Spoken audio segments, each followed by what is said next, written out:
Uh, just keep advertising and advocating for people to take charge.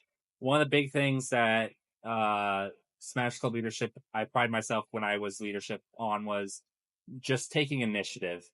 It's something that Jacob's doing really well right now, is taking initiative.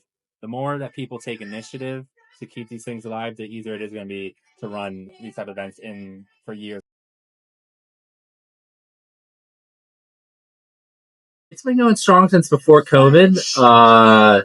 Obviously, when we came back from COVID, it dwindled down. But in terms of like the current new era, the new era has kind of been starting since 2022. But Smash Bros has been at WVU for a very long time. Um, it was a great way for me to make friends when I was a freshman, and I would love to get back to everybody else and have that opportunity over a video game that we all love to enjoy and play. It's a ton of fun, so that's why I continued hosting.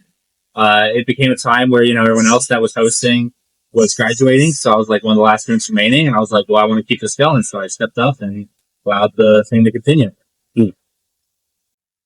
Just the ability to meet new people and be there to witness things for like the first time. Right? We've had events range from 16 people down here in the side pocket to 160 in the Towers Blue and Gold room. So it's the idea of just having new people come in and out, as well as have everyone experience these different types of atmospheres where everyone can make their friends here, but then we top players travel in for our big events, and then they get to fight them for the first time. It's just all in all, just a wonderful experience to see everybody like enjoying. Not a whole. Once you get into rhythm, it's not a lot. It's really tough at the start because you got to get that room space.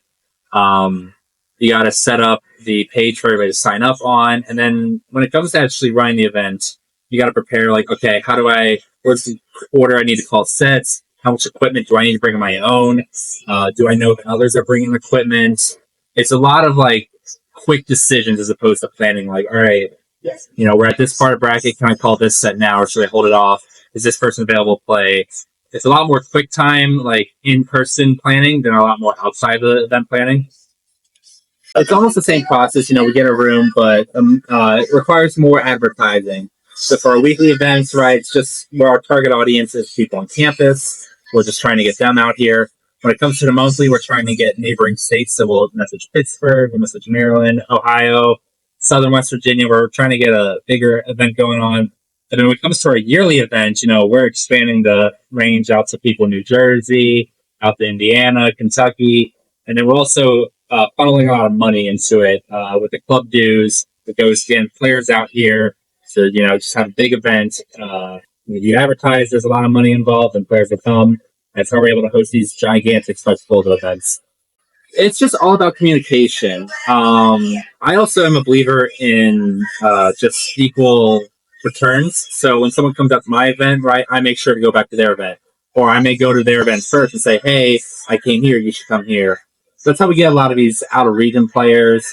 That's how we have such a great relationship with Pittsburgh. We constantly are going to their events so they come back to us. It's how I'm friends with so many people in Ohio. I've been constantly traveling to Ohio for the last 3 years to compete there. And then big players, we add a pop bonus to club dues. And because big players, they don't really have a job. This is their job, is to play video games. They're like, okay, here's a possible payday. I can go out to there. It's only a so-and-so hour drive. That's going to be worth it for me in the long run.